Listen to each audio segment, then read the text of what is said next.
Jantungku rasanya mau copot saking kagetnya ketika pintu mendadak kebuka. Padahal lagi nanggung banget saat itu. Tapi gimana lagi? Aku hanya membeku di ambang pintu. Wajah Andi tak kalah kagetnya, kayak agak menyangka, matanya melebar menatap ke arahku. Keningnya berkerut penuh tanda tanya. Ia juga mematung. Tangannya seperti kaku di gagang pintu. Jujur aku malu sekali. Tanganku langsung merapikan ujung daun tidurku yang sebelumnya sempat kusut. Berusaha bersikap wajar.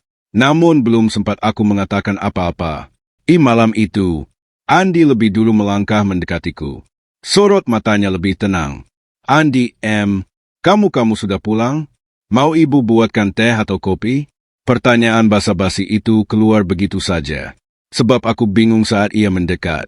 Ia hanya tersenyum dan menggeleng lalu duduk sangat dekat sebelum aku bangkit. Enggak usah repot, Bu. Saya enggak pengen apa-apa. Hanya ingin, maksud saya enggak baik loh kalau ibu keseringan seperti itu sendiri. Suara Andi pelan tapi tenang. Tapi justru sangat keras menampar di batinku. Kata-katanya sederhana, namun bisa jelas kutangkap makna dan arti inginnya. Dia seperti tak ingin aku menyudahi apa yang sudah aku mulai sendiri sejak tadi. Tapi Andi, Mick, kalau malam-malam kamu kesini, aku sedikit bergeser menjaga jarak. Tapi Andi bergerak mendekat. Sangat dekat. Tadinya aku mau bilang agar kami pindah ke ruang keluarga saja. Jangan di kamarku. Kan enggak enak kalau sampai Resti istrinya tahu kalau suaminya ada di sini. Bisa-bisa Resti berpikiran yang bukan-bukan. Aku ini kan ibu kandung Resti. Aku ini ibu mertuanya Andi. Dan Andi itu menantuku. Kan bisa berantakan semua? Akan tetapi belum sempat aku meminta Andi untuk menunggu di ruang keluarga. Ia sudah lebih dulu menyampaikan niat baiknya. Ingin membantuku malam itu. Andi? Jangan Andi. Ibu gak mau. Masa iya kamu yang membantu? Aku berusaha menghindar. Mana boleh Andi membantu diriku.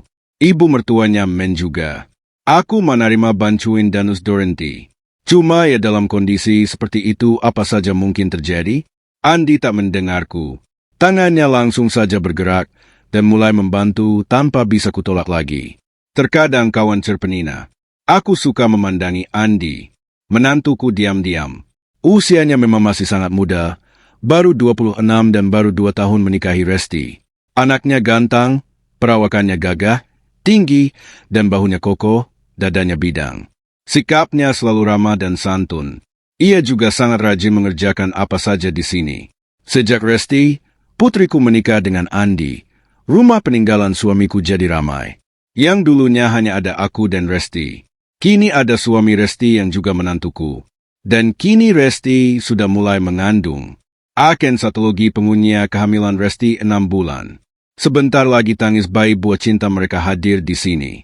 Itu bukan hanya kebahagiaan Andi dan Rest yang akan memiliki anak pertama, tapi juga kebahagiaanku yang akan segera memiliki cucu dan dipanggil nenek olehnya. Akan tetapi, malam itu semuanya berubah. Ketika aku akhirnya membiarkan Andi, tangan yang selama ini hanya aku kagumi diam-diam saat ia mengerjakan sesuatu. Aku sering melirik bahu kekarnya ketika memasang galon atau gas kompor. Sering memperhatikan punggung yang kokoh ketika mengangkat barang berat. Malam itu, jari-jari besar dan kakunya juga sibuk. Bukan dengan kerjaan rumah, bukan dengan tenaga yang sepenuhnya terkuras karena tugas berat untuknya. Hanya bergerak ringan entera ragu mengenang namen semakin barama. Dan di antara kesibukan itu, nafasku jadi tak menentu karena perasaan sendiri. Aku mundur sedikit, menegakkan dudukku di kepala ranjang sambil berkata padanya, Andi, udah ibu takut. Kamu nggak harus bantu ibu sakter. Walau aku sudah berusaha bersikap tenang dan wajar, pikiranku seperti diambang batas samar antara menolak atau mulai menikmati. Andi tak menjawab. Ia tak juga bergeming. Hanya tatapan dan nafas makin dekat. Ketika ia membisikkan sesuatu ke telingaku, jujur aku seperti kehilangan pegangan. Tubuhku menghangat. Entah kenapa, kayak ada aliran listrik yang tak kasat mata. Aku kenal Andi. Aku paham menantuku yang sudah 2 tahun ini tinggal di sini. Dia lelaki Pak. Entah mundur harus sampai selesai jika mengerjakan sesuatu. Dari kalimat yang dibisikkan, aku mengerti. Andi ingin totalitas dalam membantuku. Bu, izinkan saya bantu. Saya hanya tidak tega melihat ibu. Ibu sering mengerjakannya sendirian. Kali ini saja, Bu, biar saya yang bantu ibu. Meraih kebahagiaan ibu. Maukan Bu, namaku Ira Wahyuni. Usia 48 tahun masih aktif sebagai seorang ASN di Pemda Kota Hidukumapan dan Resti. Putriku juga sudah bekerja dan menikah dengan Andi. Hampir kepala 5 dan sudah belasan tahun menjanda. Tapi kata orang, aku awet muda. Ya, dari dulu aku memang suka sekali merawat diriku, baik wajah maupun tubuh. Bukan hanya pengen tampil cantik sih, tapi rasanya lebih enak saja kalau terawat. Banyak yang enggak mengira kalau usia aku sudah hampir kepala 5, sudah tua. Malah ada yang bilang aku sama Resti itu lebih mirip adik kakak, bukan ibu dan anak. Salah satu yang suka bilang begitu ya si Andi, menantuku, suami dari Resti. Pernah juga Andi bilang kalau aku harusnya mau membuka hati untuk laki-laki. Andi menyuruhku menikah lagi saja. Soalnya Res sudah punya keluarga juga. Katanya aku masih cantik, masih banyak yang tertarik, dan aku juga butuh bahagia. Ya gitu deh, Andi. Sejak jadi menantuku dan tinggal di sini, dia emang akrab banget. Jujur karena Andi juga sudah 2 tahun ini, aku kayak ngerasa hidup kembali. Merasa masih wanita dan merasa masih ada laki yang diam-diam kagum ke aku. Cuma ya malam itu aku beneran enggak menyangka kalau Andi bisa seperti itu. Aku kayak hilang kendali seperti gak bisa berpikir waras dan sehat lagi. Ketika tangannya mulai bergerak dan memberiku bantuan yang tulus dan ikhlas, aku merasa anganku seperti terbang. Ada rasa canggung tapi sekaligus nyaman. Padahal aku sudah menghindar karena enggak enak. Masa iya dia membantuku? Tapi Andi selalu meyakinkan dan bilang gak apa kalau hanya bantuan tangan. Gak tahu deh gimana mulanya dan berapa lama Andi membantu diriku mendengus. Rasanya malam itu waktu berputar lebih lambat dari malam-malam biasanya. Aku hanya ingat Andi menggenggam tanganku dan menuntunnya ke sana sambil berbisik lembut kalau dia juga ingin aku membantu dirinya. Saling membantu. Aku kaget dan sempat menarik tanganku. Namun semuanya terlambat karena ya gitu deh, kawan cerpenina. Aku kan sudah lama sekali ditinggal mati suami dan selama belasan tahun hidup sendiri, aku sama sekali gak mikir yang begitu. Keberadaan Andi yang menuntunku kayak membuat aku jadi ingat mendiam suami. Seakan dia masih hidup, bisa aku sentuh, bisa aku peluk, dan bisa memelukku. Andi cukup ya, ibu gak mau.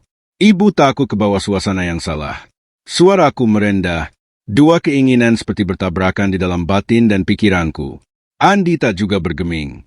Ia seperti tahu apa yang sedang bergejolak pada diriku. Di momen itu, aku semakin terhenyak saat Andi bilang kalau selama ini dia tahu. Dia bahkan pernah melihat Tanta Semaja saat aku berkarya sendirian dalam sepiku. Malam itu juga begitu. Aku juga yang salah. Kenapa sampai berimajinasi sendirian? Kupikir Resti sudah tidur. Kupikir Andi belum pulang. Kupikir aku sendirian. Gak sadar ketika Andi pulang lebih cepat dari biasanya. Gak tahu dia melihatku. Di luar malam semakin hening dan tenang. Di dalam sesuatu di dadaku terbakar. Aku lupa akan statusku. Lupa kalau harusnya aku tak membiarkan Andi seperti itu.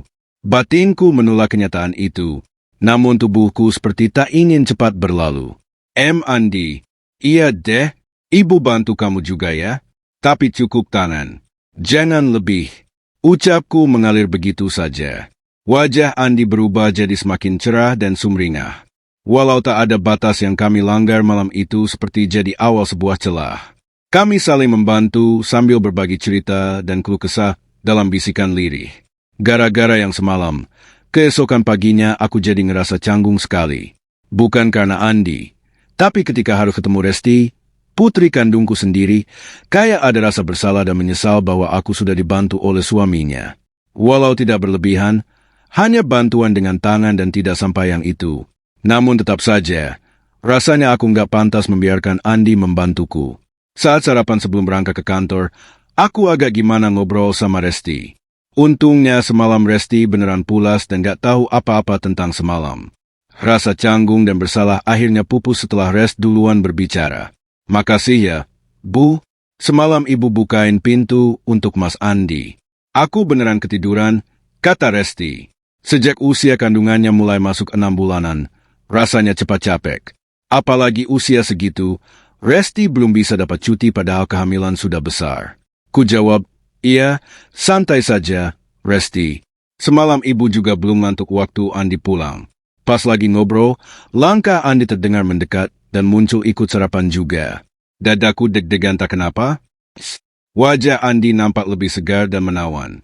Biasanya sejak kehamilan Resti besar, Andi selalu kelihatan lesu setiap pagi. Kayak seseorang yang memendam kecewa karena gak bisa mendapatkan apa yang benar-benar sedang diinginkannya. Tapi pagi itu jauh berbeda. Andi dengan ramah dan ceria menyapa aku dan Resti. Tumben bahagia banget, Mas. Celetuk Resti sembari menyiapkan sarapannya. Andi tak membalas, hanya mendekat dan mengecup kening istrinya sambil senyum.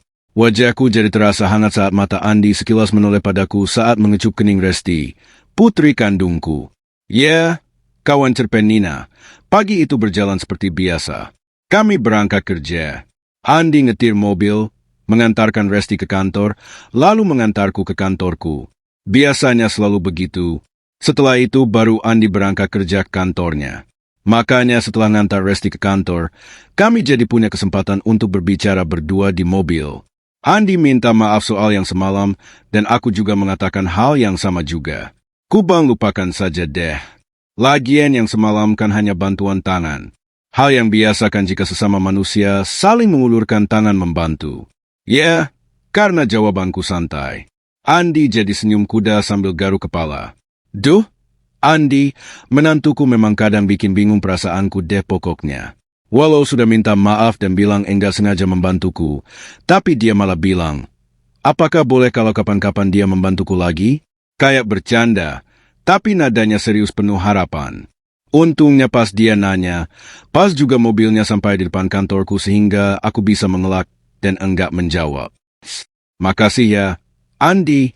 Nanti saja kita bahas kalau udah pulang kerja ya, kataku. Pagi itu aku melangkah ke kantor tanpa berani menoleh ke belakang lagi. Ya, jujur sih selama seharian di kantor pikiranku jadi kemana-mana jadinya. Yang semalam saja belum bisa hilang dari ingatan, Andi malah menawarkan lagi. Cuma ya aku jalani sajalah kalau memang itu menjadi takdir dan jalan hidupku. Toh kasihan juga Andi karena sudah lama harus sabar menunggu Resti yang hamil. Katanya dia suka pusing sendiri kalau enggak bisa mendapatkannya dari Resti. Makanya dia berterima kasih. Semalam aku sudah mau membantunya juga walau hanya dengan ukuran tangan yang tulus. Setelah ngantar Resti ke kantor dan Bu Ira ke kantor, juga aku pun jadi kepikiran. Gak tahu deh kok bisa-bisanya aku berani mengatakan hal itu pada beliau. Tapi entah,